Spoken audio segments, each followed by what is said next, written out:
All right, so we have a super exciting event coming up right now. Professor Lesley Cormack, and he's going to give the most brilliant talk that we can imagine, and which he kind of anchored the whole event. And so, Professor Cormack needs no introduction. However, I have kind of personal kind of memory. I want to share with everyone about your work. And since I never had the honor of actually meeting Professor Cormack on holiday, seeing her brilliant performance from the distance at the kind of history science conference when I was a grad student. And her first book, Starting the Empire, I was just started doing my dissertation research and thinking about how to write my dissertation. At the same time, I was a postgraduate student surviving on Wonder Bread and ramen noodles. And I went to a conference, and then here's Professor Cormack, and then I had the opportunity to read her book, and that's it. You inspired my presentation, and then influenced my work ever since. So that was very profound influence. So I'm very honored to introduce you today. And then when I started teaching, and I have used regularly Professor Cormack's textbook. So history, science, and society. And so at the end of the semester, I always have these evaluations, student evaluations. And there's always one question is, this semester we have used this text, and which one would you recommend for next time when I teach this course? And then your book is always big. Like it's always the one of the first ones students mentioned. It's super accessible and very, very inspiring listening for my students. So with that introduction, and Professor Cormack is going to give this talk, Sea Otters and Astrolabes, and Sea Otters is kind of my favorite animals. Okay, here we go.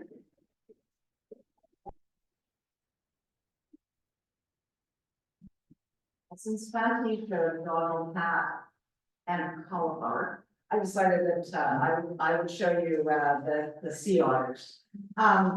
And thank you for that. It's nice to know that first book, which I still do get people asking me about, was inspiring. So thank you for letting me know that.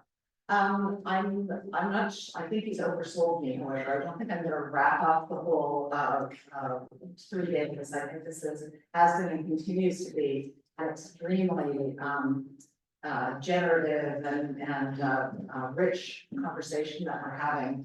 And it's delightful to me to see the kind of energy that history of science is still having for us in our community and beyond. So whatever happens at the end of today, I think we're in good hands.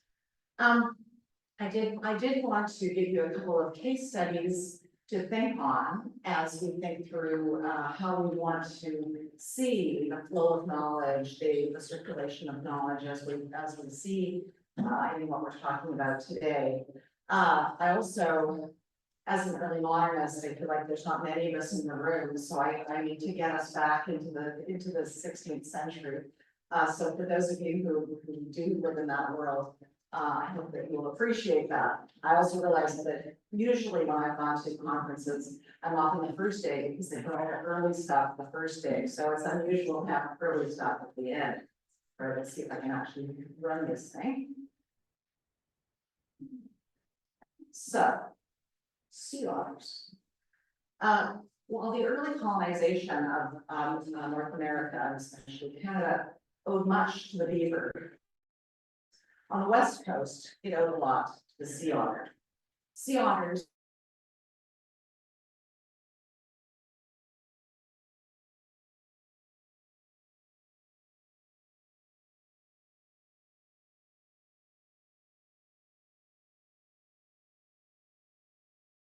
especially started the hunt for the sea otter, were followed by Americans, were followed by many people from Europe and beyond. And from the 18th century on, they hunted the sea otter population almost to extinction. By 1929, sea otters have been hunted to the point where they only existed in a very small colony in Alaska. And so once there had been populations of sea otters throughout the peninsula or throughout the archipelago of Vancouver Island and beyond, they were gone. So from 300,000 sea otters, only about 2,000 remained. And many of the islands had lost, and coasts had lost all trace of this once significant population. So ironically, the story of their reintroduction, which this is all pre to my case study, but I think it's quite fascinating, that in the 60s, the American Atomic Energy Commission wanted to do some nuclear testing up in Alaska. And they discovered that where they wanted to do that testing was one of the very few remaining colonies of sea otters. And a little organization got started sending its little boat up to stop this. They eventually called themselves Greenpeace. And the Atomic Energy Commission went, oh, this is gonna look bad. So did they stop nuclear testing? No, they did not. What they did is they airlifted the sea otters to another location. And so they airlifted the sea otters to the west coast of Vancouver Island. Turned out that was a good place for sea otters. They flourished. And so the population grew by leaps and bounds from the 60s to the present day. So they went from being a species on the verge of extinction to one that is now just a species of concern. And in the last few years, some of them have swum to Hawaii. That's a long swim. Anybody who knows the West Coast, that's a very long swim. They're clearly enterprising animals. So this is a huge success story, right? Well, it is, except it's complicated because the sea otters eat sea urchins. And in the time since the sea otters were prolific in this part of the world, the sea urchin population has expanded incredibly. And so it has become a very important industry for the Indigenous population in Vancouver Island and especially in Hawaii. And so what to do? The otter is part of traditional knowledge of the area, that many of the totem poles have otters on them. There have been otters for many, many generations. And yet, the decimation of the sea urchin and abalone industry would be a huge hit to the Haida on Haida. On the other side of this, what scientists were starting to investigate was that sea urchin was destroying the kelp population. And what that meant is that the ecosystem of those coastal liminal spaces had become much less diverse. A lot of sea life was disappearing. And so in fact, the otters could help to bring back what was seen as a more sort of pristine ecosystem. And so what to do? Well, the Haida have been working hard with the government of Canada to create an independent relationship with the government. And we're seeing very much to be stewards of that land. And so what has happened, this is breaking news, so it really isn't history, is that scientists from Parks Canada have been working with the Haida Nation to try and figure out a way forward. How do we preserve the sea urchin population for the industry and yet welcome back the otter, which is important? And so it's a really interesting moment when we've got scientific knowledge and cultural Indigenous knowledge coming together. How do we put those things together? And as the Haida would be the first to say, the humans have always been part of the environment. And so we need to find a way that they can coexist in a really interesting way. So clearly, there needs to be a collaboration between Indigenous knowledge holders and scientists in order to understand and steward this complex marine ecosystem and deal with the economic and cultural realities like at the liminal sea edge. So what does this story tell us about circulating knowledge? So obviously this is a completely modern and anything is a snapshot. Who knows what's gonna happen in the end? There's only a couple of sea otters in Hawaii now. There's time to have this conversation. And it's of course from a very specific political moment where there is a lot more agency for the Haida in the story. But what it shows us, I think, is one of the ways that people from different worldviews, different cosmologies can potentially come together to solve a mutual problem, or at least a problem that both have stake in answering. The Haida have their longitudinal knowledge of the species, including from elders and from their stories, and the Haida want to maintain their urchin and abalone industry. Biologists want to understand the research, the ecology of the kelp forests, the need for biodiversity, and the role of that apex predator, like that is the otter in this ecology. And they probably want to return the oceans to some earlier, more balanced ecosystem, which is in itself an interesting question of where does the ecosystem stop as somewhere that it was pristine. I want to argue that this is one type of global exchange that creates, modifies, and circulates knowledge, both local and general. It does, of course, sit at a very specific moment, a very specific historical and political moment, when the Canadian government is more inclined to see Indigenous knowledge as significant, and where the Haida have gained political power over their region, and therefore where competing goals and worldviews must somehow be negotiated. And so it's a moment, you might argue, of a kind of power equilibrium, which of course is fragile and could easily and probably will change as we see this unfold. And we can certainly think of a number of historical examples, which I'll talk about a little bit further on, where it seemed like there was a kind of power balance until there wasn't. So now I'm going to move completely to another place to talk about knowledge exchange between scholars and craftsmen in the early modern period. Here, what I want to argue is that there are interesting parallels and differences from the sea otter story. So keep that sea otter story in mind as I tell you this completely different kind of story. So this is really the relationship between what you might think of as natural philosophers and mathematical practitioners in the 16th century. Historians of science for many decades now have been making visible the invisible workers. I remember that from shortly after my graduate student days, the assistants, the collectors, the practitioners. And so we've seen some of that work here for this week.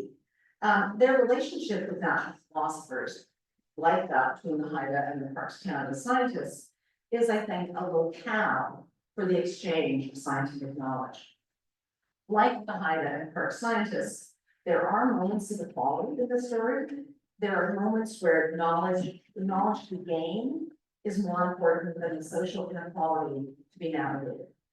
There are mutuality of needs and goals, not at all times, but interestingly, many times.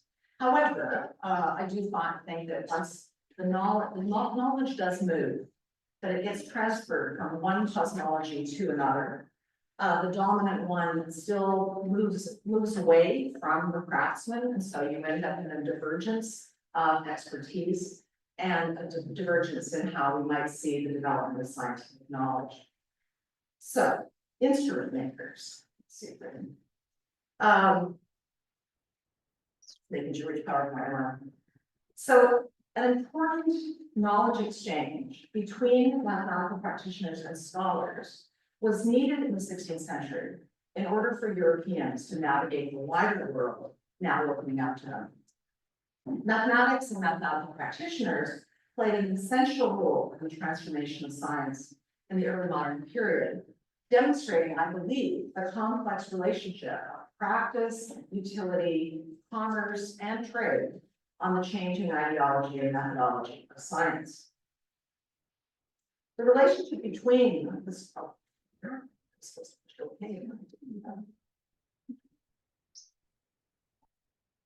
The relationship between the scholar and craftsman was a personal one. These aren't categories that just met together. These are individuals who met together based on geographical proximity, shared interests, and an exchange of expertise, ideas, and goods for sale. So for this second case study, I want to give you a brief examination of the place of mathematical practice in London in the 1580s to the 1610s, which reveals, I think, a rich tapestry of mathematical practitioners and mathematical instrument makers who made London their home in this period, including such entrepreneurial instrument makers as Elias Allen and Emery Molyneux. Equally, what we discover is the enthusiasts of partakers of this mathematical culture, such as Gabriel Harvey, and the role played by this interaction in the promotion of mathematical thinking for the wider natural philosophical enterprise. The trade in mathematical knowledge and instruments in the late 16th century and early 17th century London encouraged, I think, an interest in natural knowledge, in the utility of such knowledge, and the creation of a varied and vibrant discursive community that would encourage further natural investigation in the years to come. In other venues, I might talk about this as the beginning of coffee house culture, which puts it back almost 60 years when people have thought about coffee houses. There's no coffee, which is part of the problem. There are a number of venues for the exchange between practitioners and scholars. I want to focus on the shops where mathematical instruments, instrument makers, were beginning to apply their trade in increasing numbers in 16th century London. There are many men involved in the making and disseminating of precise mathematical instruments in this period. I've discovered 26 instrument makers and sellers living in England between 1550 and 1600.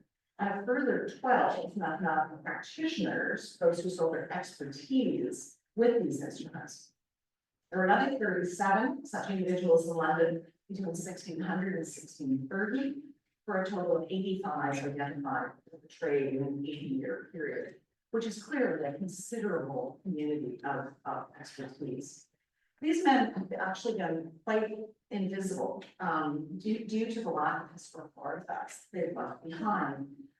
For some of these artisans, we only have a mention in a book, either printed in the book itself or often a handwritten note by its readers suggesting places to buy the instrument in brass or wood. And I do want to point out that that's one of the issues, is that most instruments were made of wood, not brass. And so the ones you see in museums are the lovely expensive ones, not the ones that got taken to sea by and large, unless people had a lot of money. And so those wooden instruments did not survive, just like the globes that I look at disappeared, because why would you keep an old globe that takes up a lot of room and is made of paper?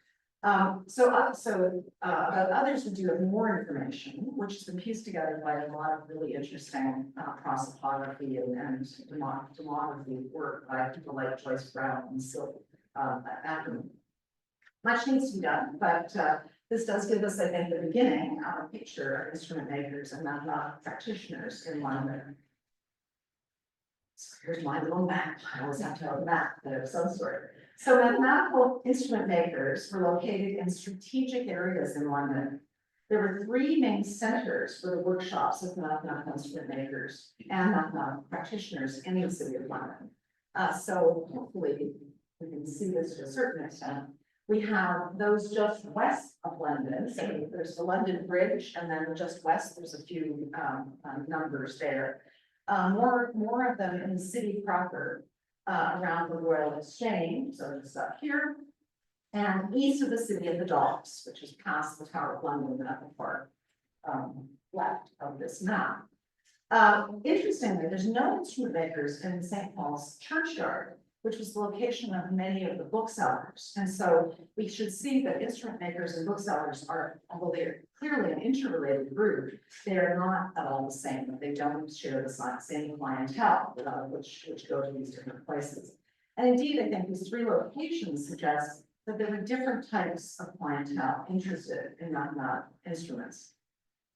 The proximity to the Inns of Court, those on the west, supports the connection between a gentleman reading the law and an interest in exploration, exemplified by such men as William Croshaw, who was a member of the Virginia Company and a supporter of mountain navigation. The city site in the middle, close to the Royal Exchange and Gresham College, was at the heart of the commercial and financial district. And finally, obviously, those instrument makers at the docks might have been catering to more practical clientele due to set sail and needing the instruments that would assist them on their voyages. It's possible, although not known, that these latter shops might also specialize in more instruments in wood, rather than more expensive and prestigious brass instruments more available to in town to those who had more money. We know about these instrument makers because mathematical practitioners and clients recommended them. Mathematical authors recommended in their books the best place to buy the instruments they described within their pages. And mathematical instrument makers were often authors themselves of manuals of the instruments they were selling. In fact, the distinction between those devising the instruments or the understanding the world implied by those instruments, the more scholarly participants, and the maker of the instruments, the craftsman, was blurred. There were no scholar-craftsman divide here, since the relationship among maker, explainer, and consumer of these instruments was constantly shifting. For example, Edmund Gunter, a scholar, named Elias Allen, J. Thompson, and N. Ross as instrument makers in his book, De Sectore e Radio, the description and use of the sector in 3 books.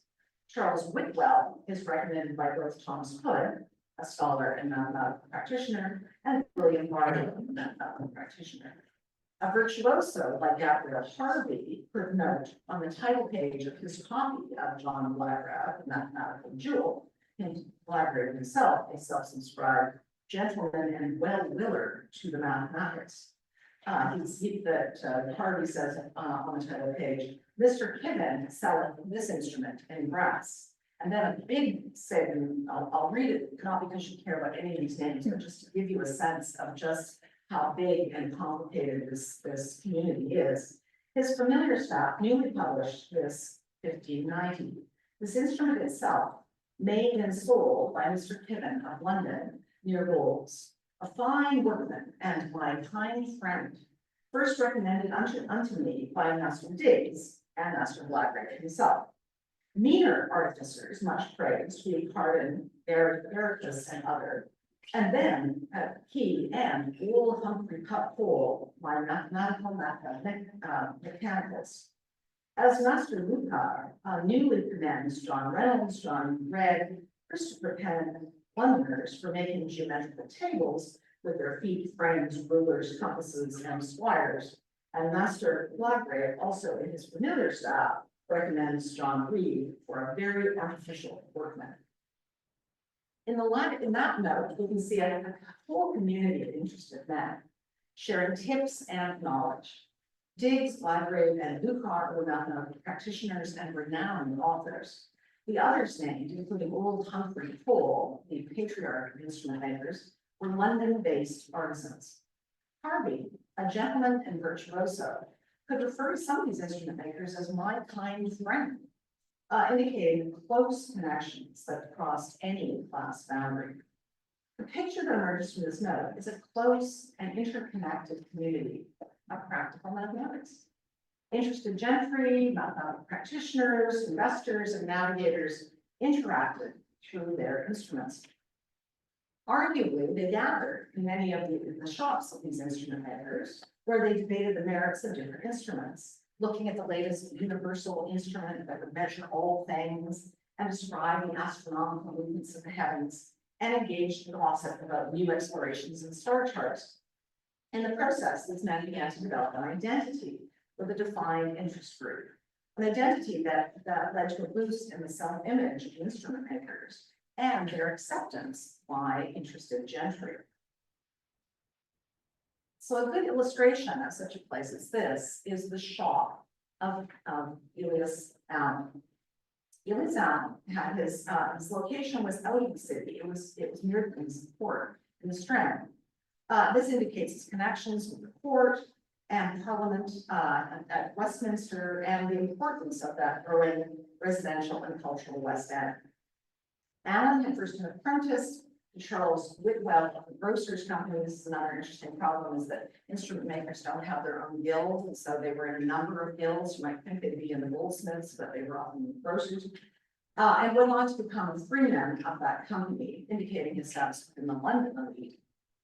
Alan becomes perhaps the best known instrument maker in London in the early 17th century. He's recommended by a lot of people. He made instruments for James I and Charles I. He was associated with Evelyn Gunter and William Oughtred, professors at Gresham College, and themselves eminent mathematicians. His workshop was interestingly a kind of general meeting place and post office that people would send letters to his shop and then come and pick them up. His shop was mentioned by a lot of people as a place to meet in London, and this was a pretty elevated company for a mere practitioner. I think is signifying a status change and a self-confidence these precision instrument makers were experiencing at this time. And in fact, the very fact that Alan has a portrait done of himself is quite astonishing, that for his class of people, having a portrait was almost unheard of. So that really speaks to the elevation of his status because of this connection to all of these high-ranking, high-ranking individuals. And so we do start to see that mathematical instruments provide a focus for a wide range of men interested in the mathematical understanding of the world, and therefore using that mathematics to advance their economic and political plans. So as I say, this was kind of the beginning of the so-called coffee house culture that brought together people who could and did change the interpretation of nature to include like measurement and mathematics. So I can't not mention Molyneux's shop, because the Molyneux globes is something I've been working on for many, many years. Emery Molyneux's shop is actually an interesting, contrasting example to Alan's shop, because Molyneux worked in relative isolation compared to Alan, and yet it was a workshop where politically and mathematically influential could and still did meet. His workshop was in Lambeth, so south of the town. So this was kind of unusual, not in London proper. And so it's been off the beaten track. But it was a workshop that also made instruments. We know, for example, he made a mariner's compass and a sector. And Richard Coulter claimed that he was a good man with a lodestone, which essentially meant that if you were going off on a voyage, you could get them to skim to set your compass so that it would properly be pointing north. Later in his career, Molyneux petitioned Lord Burleigh for a patent on the design of the cannon. And of course, most famously, he made a pair of globes. Emery Molyneux is a relatively unknown figure, despite his well-known instruments. Almost nothing is known as his family or how he came to be an instrument maker. His name appears to be Huguenot, but there's no kind of tracing of him anywhere. We also don't know what he's doing in Lambeth, which is land that belongs to the Archbishop of Canterbury, so we had it in that way. What we do know is that by the 1580s, he was an established instrument maker with important connections to the elite voyagers of discovery. He knew important voyagers such as John Davis and Sir Walter Raleigh. He went on at least one extended voyage with Sir Francis Drake, and he had connections with William Sanderson, an important London merchant and overseas investor of the Virginia Company, who paid for the design and construction of these great Molyneux globes, which Molyneux himself presented to Queen Elizabeth I. And he worked on those globes with university-trained Edward Wright and the Dutch engraver Jodius Hondius. So Molyneux was an artisanal workshop in which he constructed instruments, with visitors coming by to observe and discuss. We have scholars such as Edward Wright and Richard Hakluyt, who had access to Molyneux's workshop.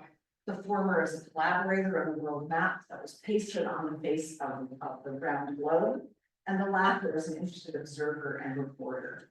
Hakluyt must have visited the shop several times, announcing in 1589 that the globes would appear soon. They didn't appear until 1602, so it took a little while for all of that to happen. So what does all of this mean for knowledge circulating?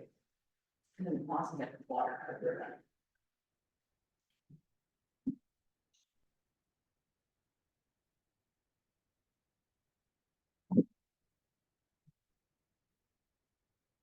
Sorry, to be more ready.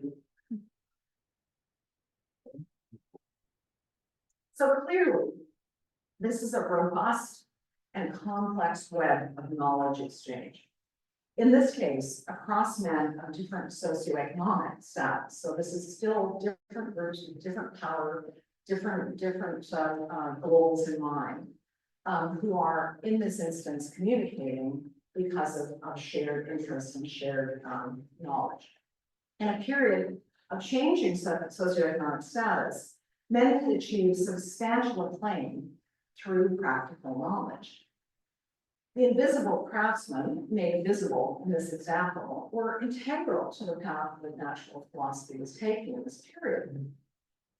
So did these mathematical practitioners then create a new science? Did the study of nature change because of this interaction? Well, I want to argue yes, because these men were interested in mathematics, measurement and quantification became increasingly more significant. Their social circumstances ensured that the investigation of nature must be seen as practical, using information from any available source.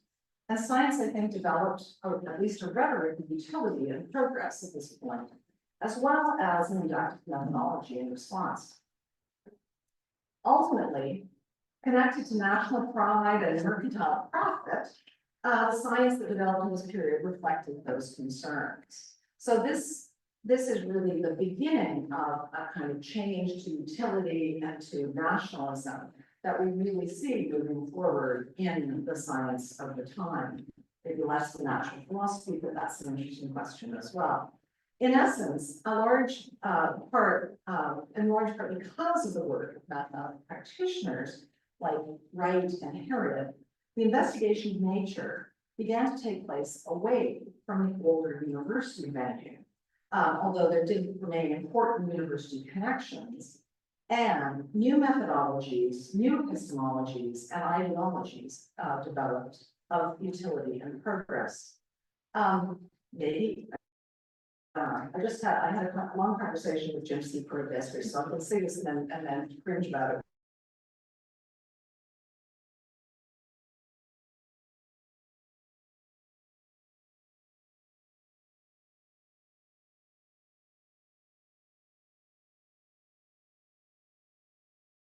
Natural philosophers.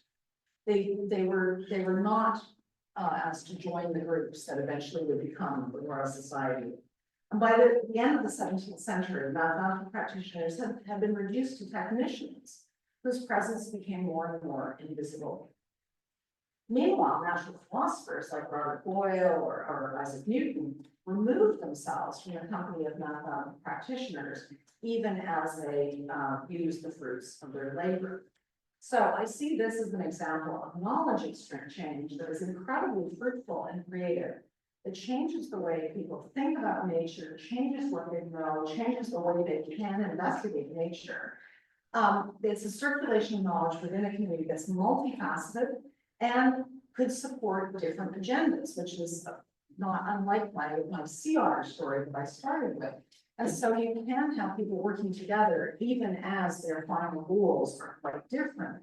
But I do think the end of the story is a sort of cultural appropriation that university and elite scholars maintain the primacy of the knowledge that they have and the philosophical worldview that they developed could use the practicality of the craftsmen that converted it to their own use.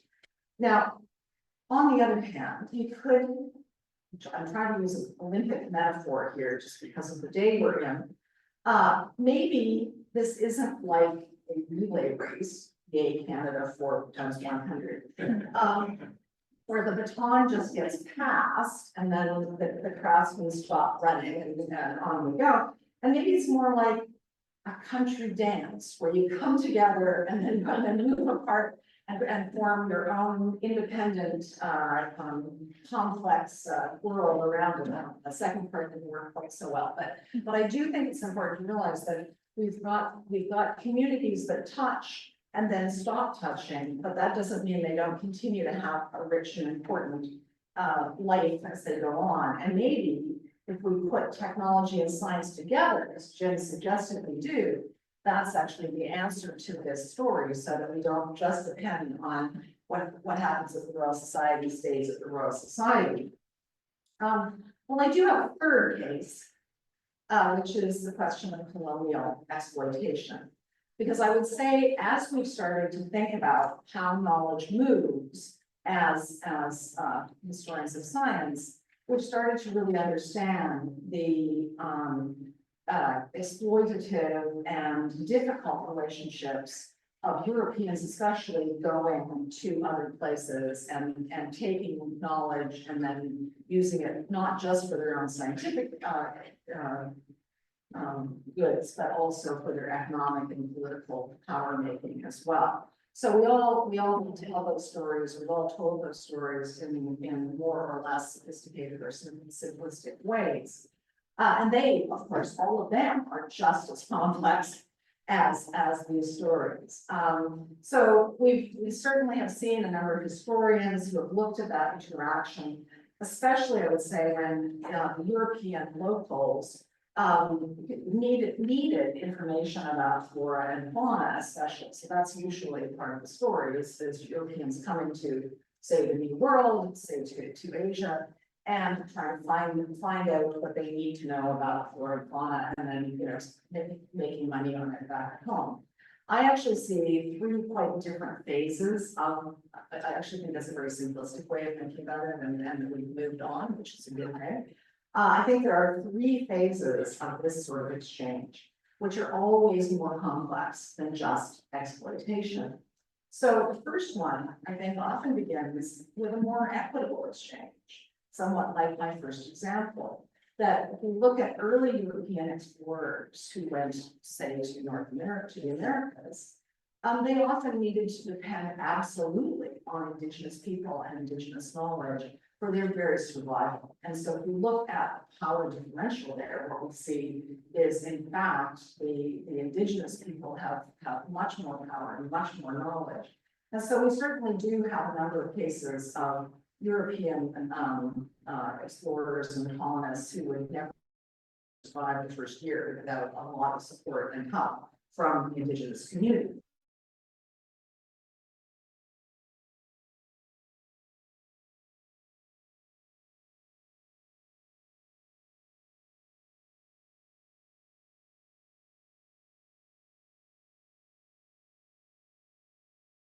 Was much harsher conditions than they thought. An interesting example from a recent historical investigation by Mackenzie Cooley describes an interesting exchange of knowledge between early Spanish conquerors and the Nahua people of Mesoamerica. The Nahua, apparently, as the Spanish arrived in the late 15th century, spoke of a race of giants that had existed in the past who had been conquered by the Nahua, and they produced giant bones as evidence of this. Now, this actually fit well with what the Spanish expected, that Plenary had told us about the races of giants. There had been races of giants in Europe back in the day, and then that all seemed to make sense.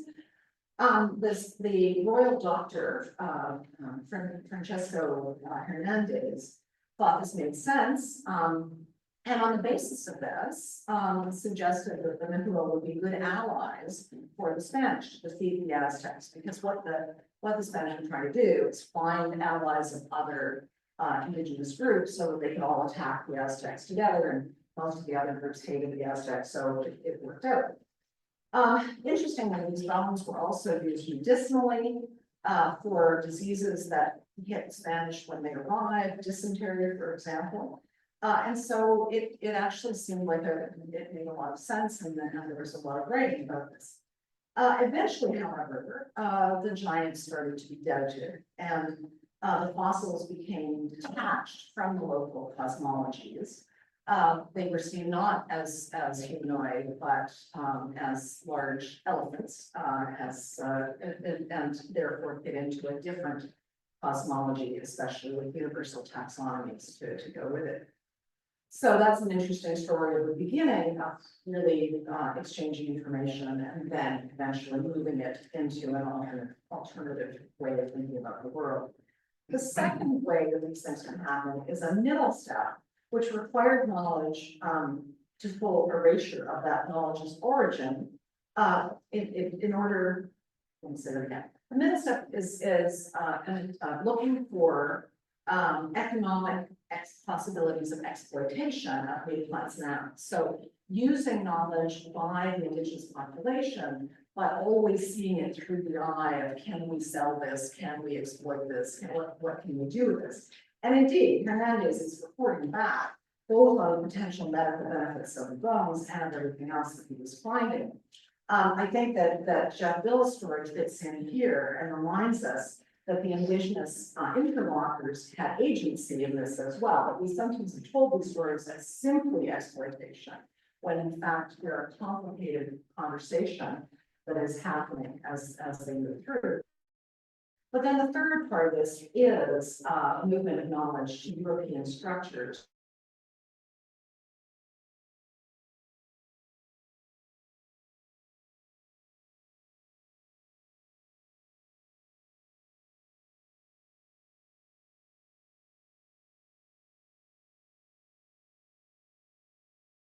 Is one of the reasons that building back relationships with Canadian Indigenous communities is hard, because clearly the harm that has been done is real and needs to be acknowledged. So what this leads me to is three cases, I think, of the interconnection of cosmologies and knowledge systems, or how knowledge can circulate. One, a meeting of equals in some way or other, and we certainly can think of other examples than ones that I've given here, between knowledge holders with somewhat balanced power.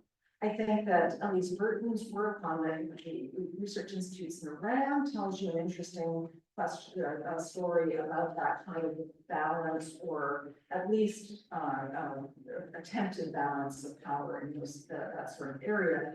We also see this in early times, the astronomical exchanges between the Persian and European astronomers in the 15th century, navigational and cartographical knowledge exchange between Arabic navigators and Portuguese navigators. This might fit into an understanding of cosmopolitanism, where the knowledge holders meet on somewhat neutral ground.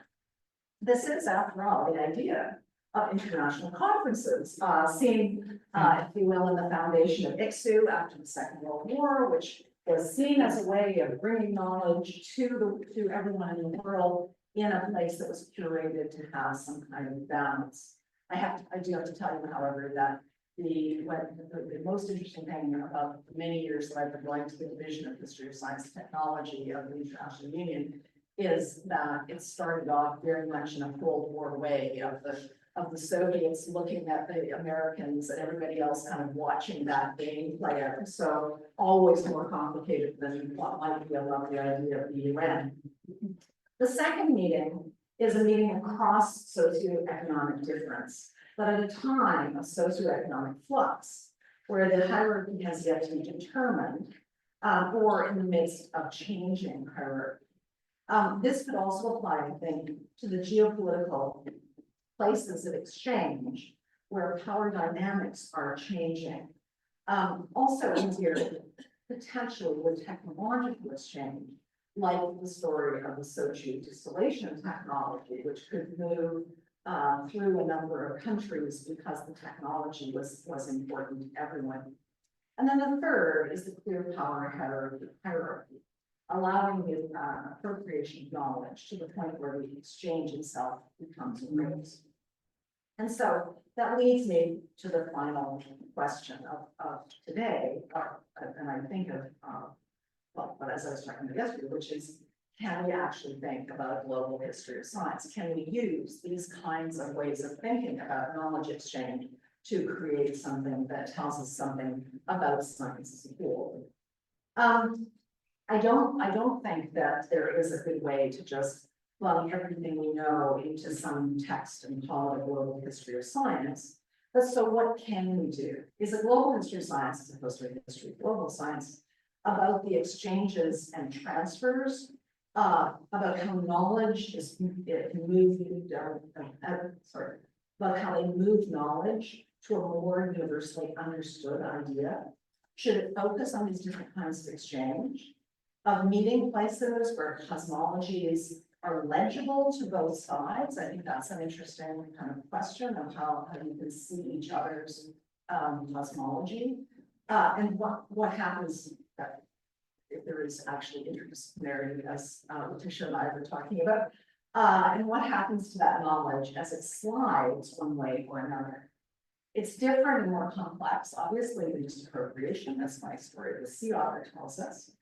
And look here, I have a couple of ideas that have been circulating in my own mind as I've gone through the last 2 days.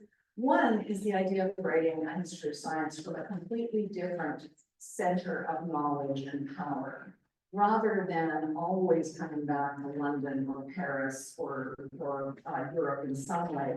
What if it's an online history, a global history, as we heard at a session yesterday?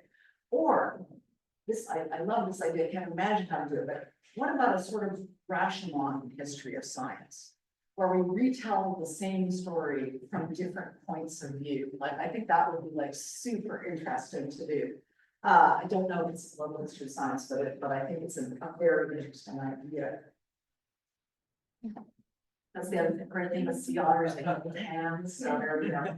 I began this presentation with a few examples of close communities of practice and knowledge to challenge our views of how knowledge moves. My ultimate goal, which is still quite nascent at the moment, is to develop a larger framework to imagine a new sort of global history of science, which sees the importance of the local and localized issues in the creation of larger philosophical interpretations. Rather than see science and natural knowledge as created in one geographical location and transmitted to another, sometimes histories of national science do, I'm going to argue that science developed through time and across geographical boundaries through exchanges of knowledge, technology, and practice.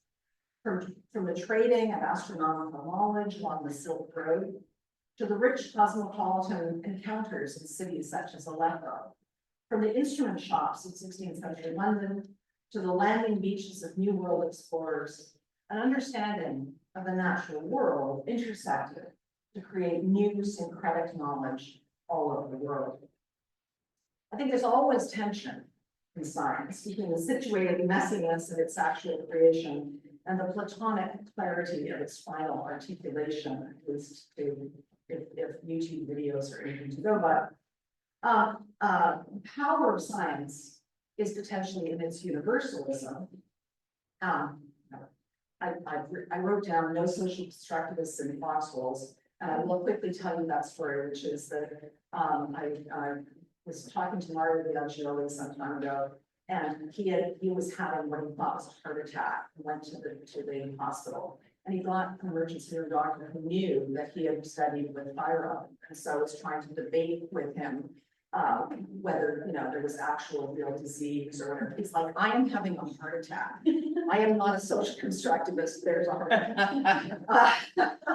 But it turned out it was just so perhaps the reason it is so hard to find and understand these places of debate and discussion are because they demonstrate a different nature of science. Science gets locked away in the attic, as locked away in the attic of the crazy impulse of professional jealousies, thefts of ideas, the complex messiness of the communications, the power differentials of those who develop the ideas. It's no wonder that we have to work to unearth all the others involved. Thank you.